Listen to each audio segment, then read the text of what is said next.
Welcome back to my channel, guys. In today's video I'll be showing you how to make a crop shirt with cargo pockets. I have this linen fabric here and that is what I'll be using to recreate the style. You can use any fabric of your choice. What I have here is about 1 yard. I am starting with the front pattern, and the first thing you're going to do is to leave a space of about 3 inches before the center line, before your starting line. Leave 3 inches there first. That will serve as the button allowance. And the first line I have at the top there is the shoulder line, and from the shoulder line I came down by 9 inches to mark the chest line. This line I'm marking here is the chest line, and from the shoulder to the full length of the top is at 17 inches. That is the line you can see at the bottom of the paper. I'm just labeling the button allowance by the side here. Next, I'll mark a neck depth of 2.5 and a neck width of 2.5, and I'll connect that with a curve. If you are working with a plus size measurement, you can use a neck width of 3 inches and a neck depth of 3 inches. Next, I'll go in with the shoulder measurements divided by 2. I'll mark that on the shoulder line and also on the chest line, and I'll connect into a straight line. I'll come down by 1 inch for the shoulder slope, and I'll connect that with a straight line into the neck width. On the chest line, I'll go in with the bust measurements divided by 4. I'll mark that same measurement at the top length line, and I'll connect it into a straight line.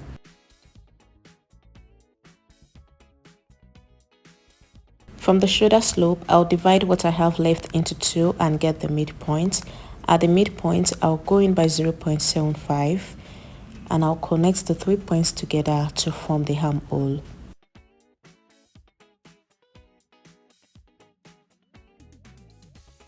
Now I'm going to extend the neckline into the button allowance.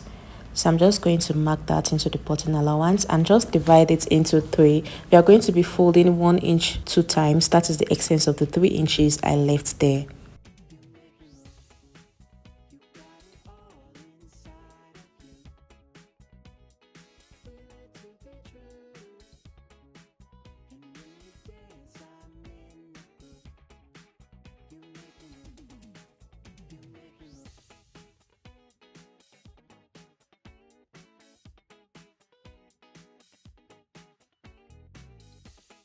For the back pattern, leave a space of at least 2 inches at the top of the paper before the shoulder line. And from the shoulder line, I'll go ahead and mark the chest line, which is at 9 inches, and I'll connect that into a straight line. Now from the shoulder to the top length, the line at the bottom of the paper is at 17 inches. That is the length of the top. The next measurement I'll mark now is the neck depth and neck width. I'll use ½ inch for the neck depth and 2.5 inches for the neck width, and I will connect that with a curve. Next, I'll go in with the shoulder measurements divided by 2. I'll mark that on the shoulder line and also at the chest line, and I'll connect with a straight line. From the shoulder line, I'll come down by 1 inch for the shoulder slope, and I'll connect that into the neck width. On the chest line, I'll go in with the bust measurements divided by 4, and from the shoulder slope, I'll divide what I have left into 2 and get the midpoint. At the midpoint, I'll go in by ½ inch, and I'll connect those 3 points together to form the armhole.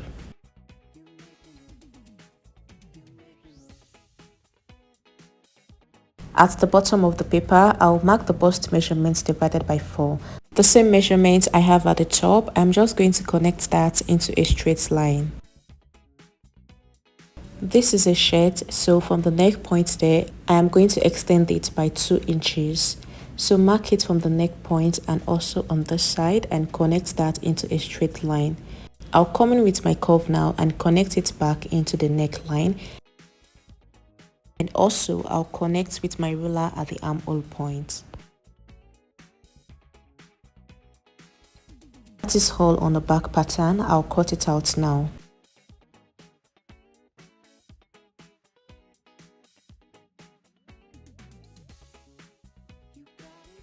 I'll bring in the front pattern now because I want to trim the shoulder with ½ inch. I'm just going to trim the shoulder with 1/2 inch. I'll mark it like so and cut it out.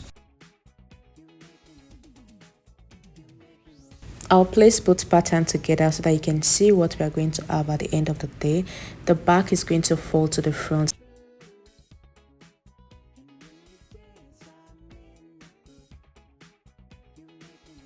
This is my back pattern and I am transferring to fabric.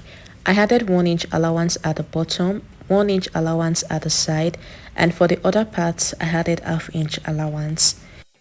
Make sure to add all the necessary allowance while cutting, and after taking out the pattern you can see what we have.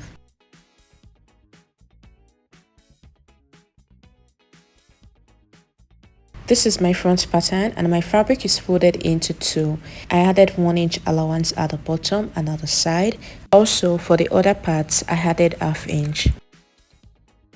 Use your chalk to mark where the button allowance will stop and notch it. Notch it at the bottom and also at the top.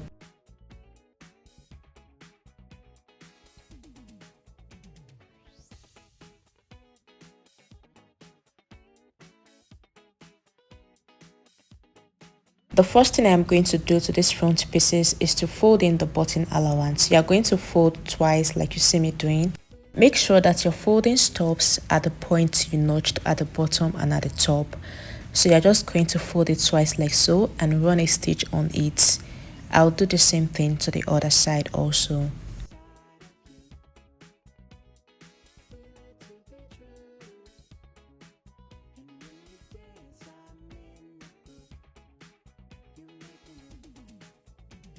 This is after I was done stitching and this is what we have. The right side is where you're going to have the buttonhole and that is supposed to lap on the left side. Now I am placing the back piece on the front, right side facing each other, and I'll go ahead and join it with 1/2 inch. Do the same thing on the other side. After joining, you can use your overlocker to finish it up. And now I am going to place it like this and mark around the neckline. You're going to take the neckline measurement. This is the measurement we are going to use to draft the collar. What I have there is 8 inches. I'll be using this paper to draft the collar, and the first thing I'm going to do is to mark a straight line across the paper. The neckline measurement I took earlier is 8 inches. Now I am going to mark that on this line. And from that 8 inches point, I'll go up by 1 inch, and on the other side, I'll go up by 1 inch, and I'll connect that into a straight line and also connect it at this point. Now from that point, I'll go in by 1 inch, and from that 1 inch mark, I'll mark 2.5 inches and connect it with a straight line. So at the top there, I'll just go out by 0.25 and connect it like this. On the other side, I'm going to mark 2 inches and connect like so. Come to the tip of the collar here and make a curve. Just make a slight curve at that point like you see me doing with mine. I am labeling this part CB, that is the center back. It means that I will attach that part to the center back.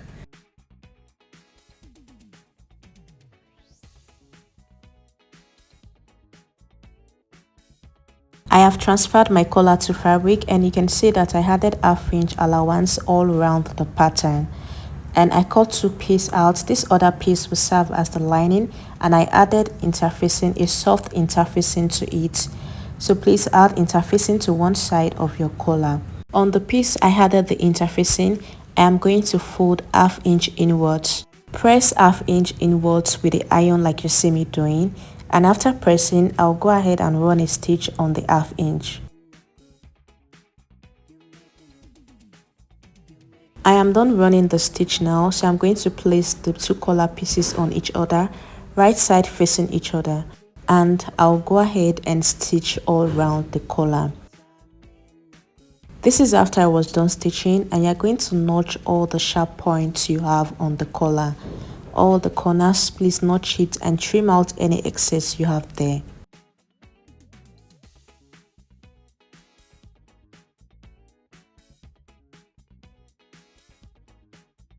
Turn it inside out now and go ahead and press. But before pressing, make sure that all the sharp points are out. You can use your scissors to push out all the points and go ahead and press it properly.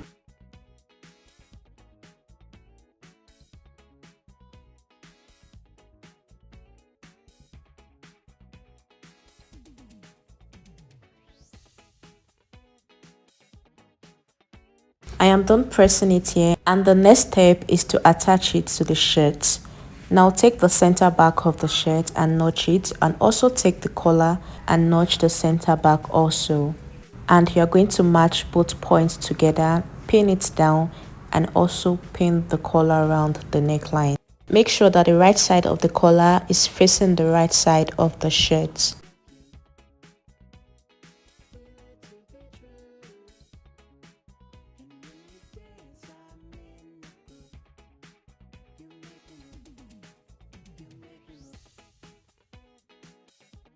I'll take it to the sewing machine now and stitch it with 1/2 inch. This is after I was done stitching, and the next step is just to use the other side of the collar to cover the stitch you have there. You can decide to pin it first like you see me doing. That way it is easy to just run a stitch on it.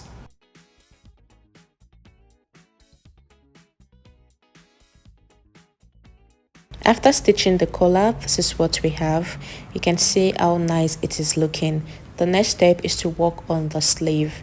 I have my basic sleeve here. If you don't know how to draft the basic sleeve pattern, I'll put the link in the description box. But for the sleeve, the length I have there is 9.5. I'll take out the pattern now, and the first thing I'm going to do on the sleeve is to fold the bottom part. I added 1 inch allowance to the bottom. I am going to overlock the edges first and then fold it with 1 inch. This is after I was done folding, and the next step is to attach it to the shirt. So bring in your shirt here, make sure that the sides are matching, and you are going to notch the top there. That will serve as the shoulder where you are going to start fixing your sleeve. Take the sleeve also and notch the center. After notching the center of the sleeve, you are going to match it to the notch you have on the shirt. Pin it together and pin round the armhole.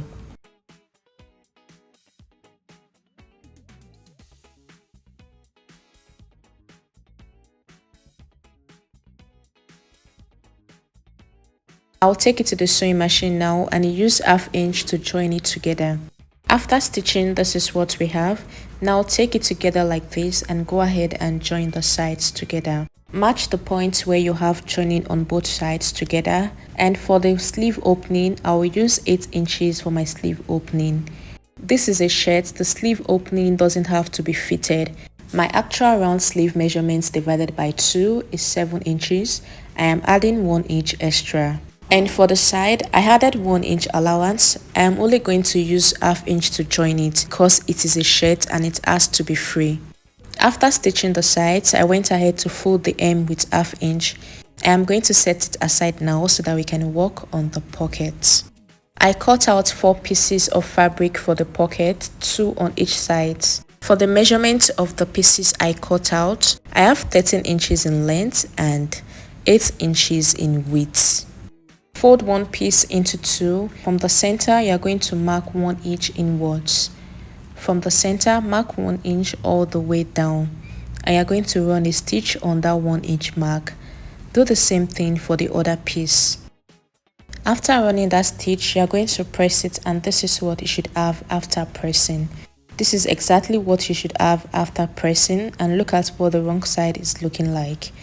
Now I'm going to bring in the other 2 pieces so that we can get the same thing we have on this one we worked on first. I'm just going to place 1 piece on it and trim out the excess so that we can have the same measurements as what we have on the other one I worked on earlier.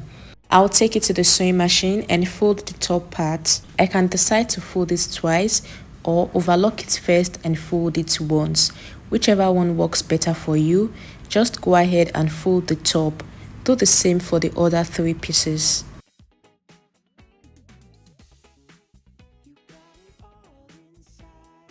After folding, this is what I have. I have done the same thing for the other pieces. Now I have my 4 pieces here on the table. Take one of each pieces like this. Make sure that the right side is facing each other and go ahead and stitch the sides and also the bottom. Do the same thing for the other pieces. After joining both pieces together, this is what we have. Please go ahead and press it first before continue sewing. I am going to bring in the shirt so that we can fix the pockets. From the shoulder, I am going to mark 8 inches. That is the point where I will fix the pockets.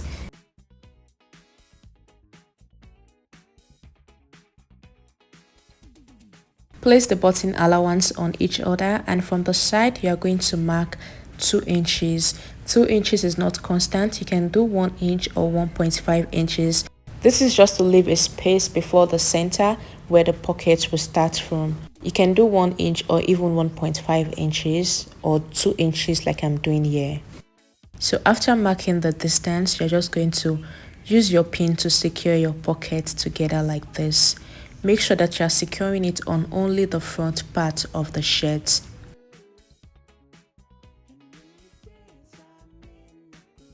I'll take it to the sewing machine now and run a stitch on the sides of the pocket. I'll repeat the same process for the other pocket. I am done stitching here, and you can see that I stopped the stitch at ½ inch before the end of the shirt. So this is what we have for both pockets. The last step is to fix the pocket cover. First, measure out what you have at the top of the pocket, that is the pocket opening. I have about 5 inches there, so that will determine what we are going to cut out for the pocket cover. I have 4 pieces, 2 for each sides of the pocket. So now the width I have here is about 7 inches, so that means I have to trim out the excess so that we can have 5 inches for the width. So now I'm just going to make sure that I have 5 inches there, and for the length I'm just going to do 2.5 inches for the length of the pocket cover, but the width has to be 5 inches because that is the width we have for the pocket on the shirt. Now I am going to repeat the same process for the other pocket cover. After stitching, the length I have there is 2.5 inches and the width is 5 inches. I am going to place it at the top of the pocket.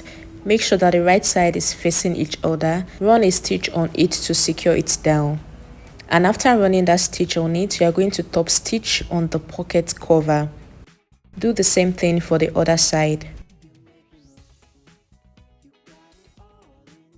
I am done with the pockets now, and this is what we have. I've gone ahead to press it properly, so make sure that you press every part of the shirt once you are done stitching. And this is what the inside of the shirt is looking like. The last step on this shirt is to fix in the buttonhole and the buttons. The buttonhole will be on the right side. From the top there, you can do a space of 2.5 inches for each of the buttons. You can leave a space of 2.5 inches or 3 inches for each of the button. Thank you guys for watching. If you found this video helpful, please hit the like button, leave a comment, share this video with your friends, and please subscribe to my channel. Turn on your notification bell so you'll get notified anytime I upload a new video. I'll see you in my next one. Bye.